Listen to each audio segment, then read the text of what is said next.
Hi, I'm Tom Stephenson, and welcome to Construction Business Management Tips, where we look at tips, tools, techniques, and ways that you can run your construction business more effectively and profitably.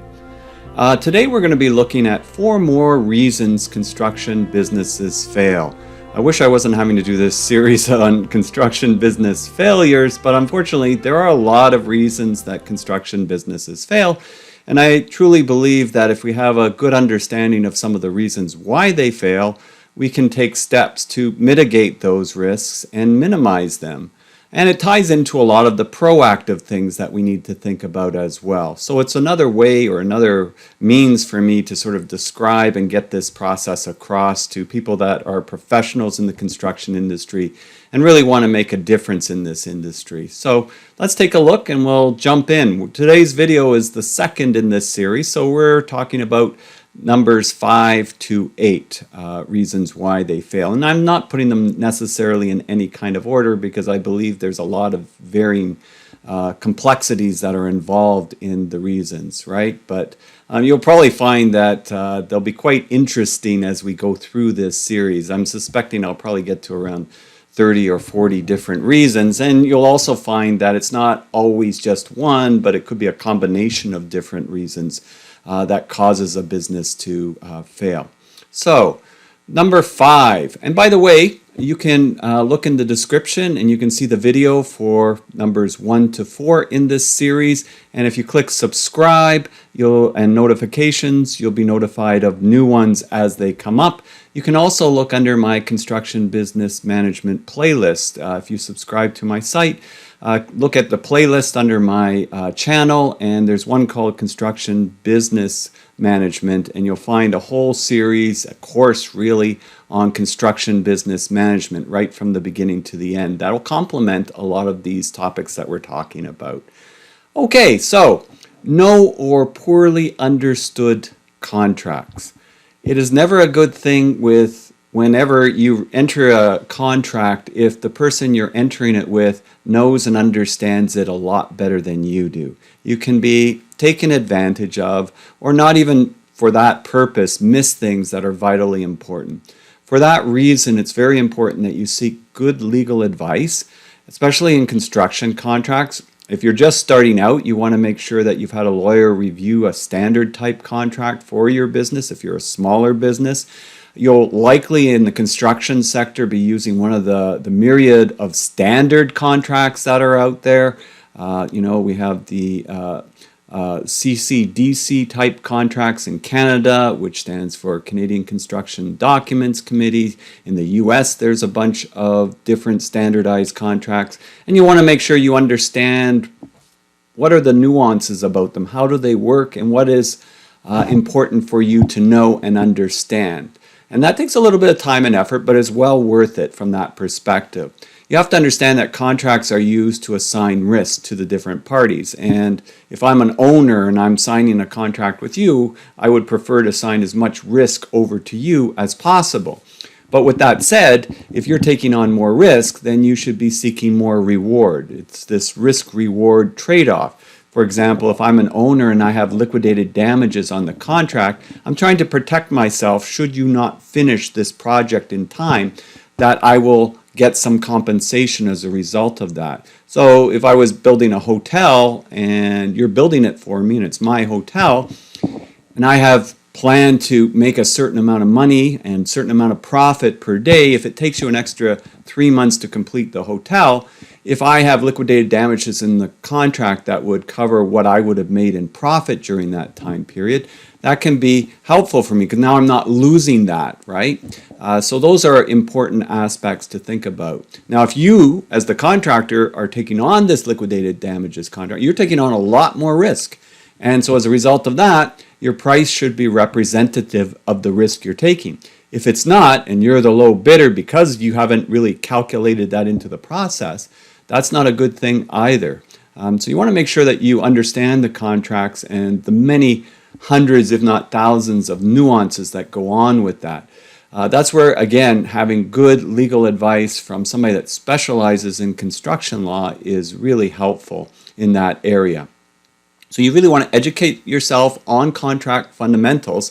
And you also want to be aware of, even if you know a standard contract, you want to be aware of owners that have non-negotiable supplementary conditions. Often with RFPs, requests for proposals, owners will put in certain clauses that are outside the standard contract that they're trying to protect themselves, of course, but that could be highly negative towards you. And if they're non-negotiable, that might either make you escalate the price unnecessarily high or decide not to take it. So those owners actually lose out on some very good bid prospects as a result of sometimes having non-negotiable terms. But also you've got to determine, is this something that I want to take on? Is this risk worth it? So having that come into play. And this ties for whether it's an owner to a GC or a GC to a trade partner or subcontractor. There's always these relationships that goes on. If I'm a subcontractor or trade partner, I have to protect my interests too, and I have to understand the risks that I'm taking. So very often companies go bankrupt because they've taken on risk unnecessarily, not fully understood the terms of what they're taking on, have missed certain items in the contract documents and specifications, which add extensively to the costing of the price when it's clarified later on. You've got to know your drawings, you've got to know your specifications, and you have to know what is included in the contract and be savvy on that. So that's a very important aspect for businesses. Number 6, not pre-qualifying your clients effectively. We don't want to have everybody be our client. There are some people, there are some businesses that you really don't want to work for as a contractor. It may seem like it's a great thing. This entity sounds great to the public, but you find out that they are very difficult to collect from. They are very difficult to work with. They want more than what you priced the project for. They don't respond effectively. They work with consultants that are perhaps very difficult to deal with. You want to pre-qualify your clients carefully. And if you're a small contractor, really, you want this project and you're desperate for it, right? You really want it, and you do everything that you can, and you think that, well, I'll lose money on this one to make it up on the future ones that I'll get. And then you find out it is not what you thought it was to be. So do your due diligence, ask lots of questions. There's usually little things that come out when you ask questions or you observe and watch clients for these things.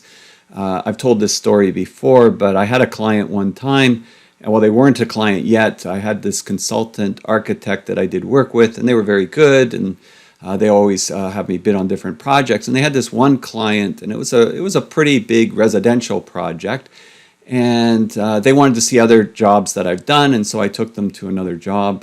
Actually, I took both of them, the husband and the wife, to this job. Previously, I'd been dealing mostly with the wife, and in my pre-qualification of the wife, I thought that would be a great client to work with.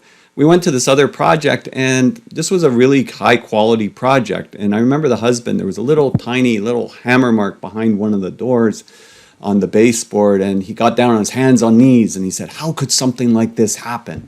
Right? And I thought right at that moment, wow, this is different.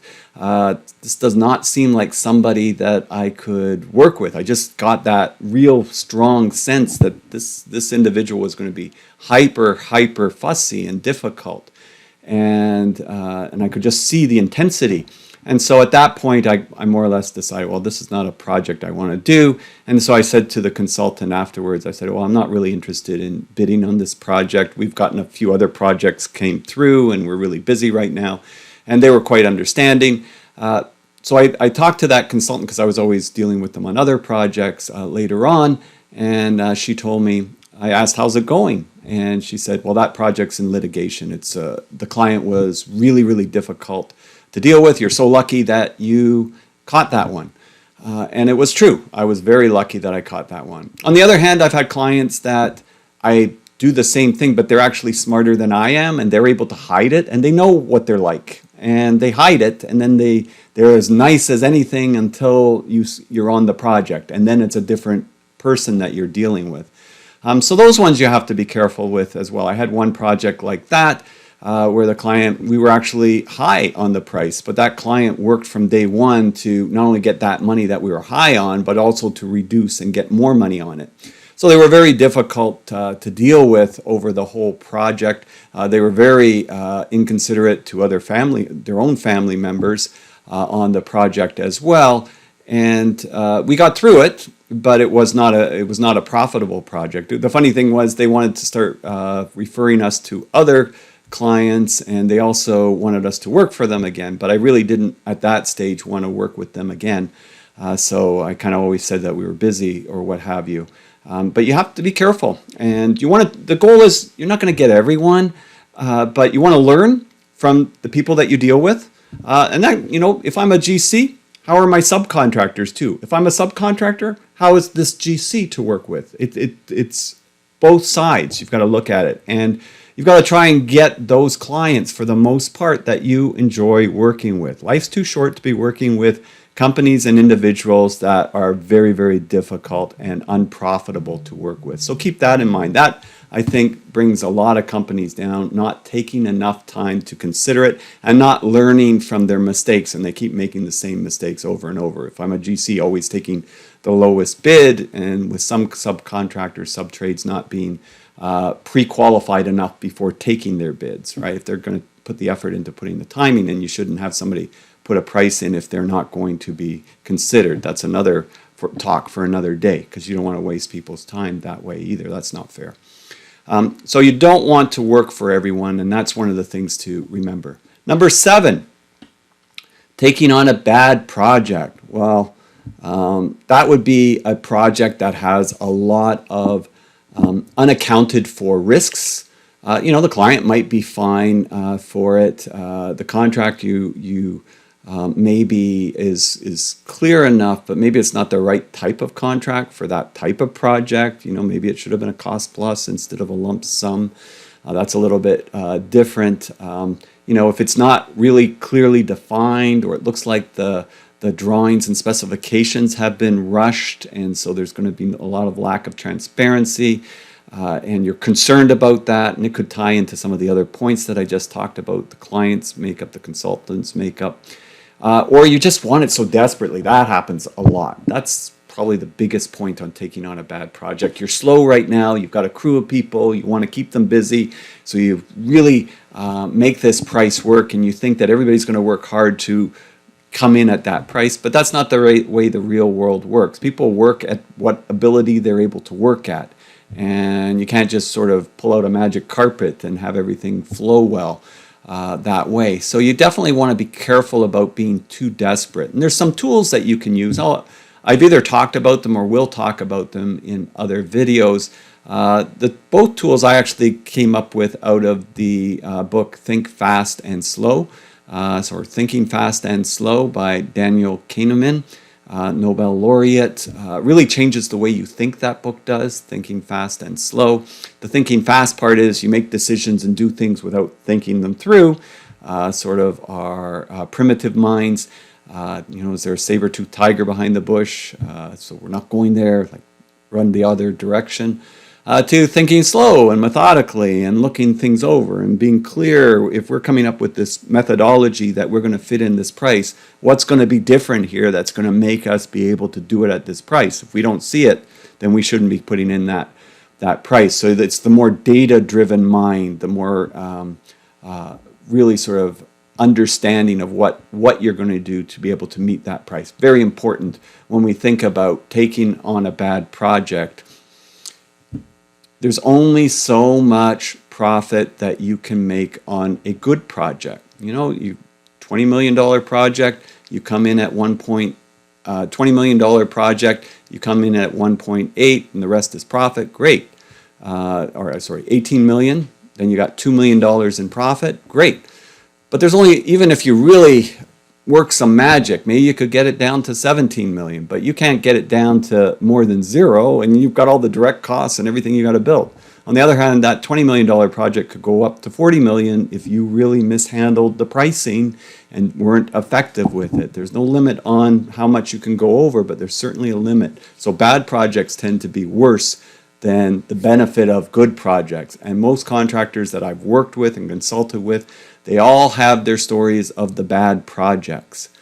And we're talking mega bad projects, 30 million loss, 40 million loss, etc. So you've got to have a lot of good projects to make up for those kind of bad ones. And if you're a small to mid-sized contractor, one bad project can sink you very easily. So keep that in mind as well. Point number 8, not charging enough for the value you provide. This is an important one. Very often businesses, when they are starting out, when they're mid-size, often they lose track of the value they provide. Maybe it's a lack of confidence, maybe they kind of get stuck in a rut, but if you're really good at what you do in the construction industry, you are providing a ton of value to your customers and your clients, and you have to be able to recognize that. And often that means that you have to charge a fair amount for the work that you're providing because you have a lot of costs. You have a lot of overhead. You can check my course listing and look at the different cost impacts under Construction Business Management playlist, but understanding where your costs are is very important. And if you're not charging enough, it's going to whittle away at your profitability and you're going to start to incur losses, and before long your business will be bankrupt. So you need to understand what's the value you're providing. There's this old parable which involves an engineer and a hammer. You can Google that one, the engineer and the hammer, and something will come up. But I've got my sort of modern day take on this, and so I'm just going to run through this a little bit here. The modern day take is we've got this trenching machine, very advanced piece of machinery, and it has broken down. And the owner is having difficulty getting it fixed, gets his son, who kind of has led a little bit of a sheltered life, doesn't really know what to do about the machinery particularly. So he kind of relies a lot on his own people, which is fine, but his own people, his best person, Heinz, actually is trying to fix it. And Heinz is great with machines, but even Heinz, this is beyond his knowledge base. He's pretty good with hydraulics, etc., but he still can't figure it out after days and days of trying to figure it out. And so they get a specialist, and the specialist is Sophie. And Sophie has a wide background from university, from applied trades, from mechatronics, from IT, a lot of specialization, a lot of experience, and has worked diligently at improving her skills. She's figured it out and fixes it relatively quickly. So she invoices, and when she invoices, the amount on the invoice is actually $3,100. Now the owner thinks that Sophie charged way too much, so the owner asks, "Can I have this itemized?" And Sophie says, "Sure, we can itemize this for you. To develop the fix for the misaligned connection on the trench machine, $100. For the engineering undergraduate degree apprenticeship, 10 years of mastering the trade and aligning and integrating skills from IT, electronics, hydraulics, and mechatronics, $3,000. Sophie understands the value of what she provides. Took them days, and it would have taken them days, if not weeks longer, to find somebody to be able to fix this complex problem. And she did it very, very quickly and was able to resolve that. So the owner thought to themselves, and I thought, this is true, we need this machine up and running. In the big scheme of things, $3,100 is a small price to pay when we're getting profit 10 times beyond that by having this machine working and functioning and in action. So it's a very important thing to consider. Are you charging enough for the value you provide? And understanding that and making sure that you are. I find that some people, they get into a rut with things and they're not charging. I've had people that have done some small jobs for me and different things, and I've wondered, how do they sustain their business if this is all that they're actually charging? They end up 3 or 4 years later and they have to buy a new vehicle, and they really didn't have enough money coming in to pay for that. They may have had enough money to pay their bills, but then all of a sudden they see this big expense and they don't know how it actually came to be. So you really have to understand your numbers, you have to understand income statements, you have to understand what overhead is, what profit is, what a balance sheet is, and as we talked in the previous video, cash flow as well. So this all ties into being successful at running a business. And Some construction businesses, we start from a trade and we don't understand the business side, and we kind of get burnt along the way that way. So just to review what we've been discussing here, in the first video, I mentioned cash flow, growing too fast, being too busy, not competitive enough. And again, I'll provide the link in the description that you can jump into those. And today we've looked at no or poorly understood contracts, not pre-qualifying your clients effectively, taking on a bad project, and not charging enough for the value you provide. So hopefully that's given you some fuel for thought. It gives you some things to think about. I'm not big on just only focusing on failures. I'm big on, well, what causes them and what are the things that we can do to be proactive to be successful. So you can really just turn these things around and look at how do we turn them around and mitigate them, as some of the examples that I've been providing you with. So I'm Tom Stephenson, wishing you a wonderful day. Please don't forget to subscribe. It helps build the channel and the community. Please give comments if you've got your own ideas on construction business failures or experiences. It helps to make the experience much more rich for everybody in the comments, and we'll see you next time. Have a wonderful day. Bye for now.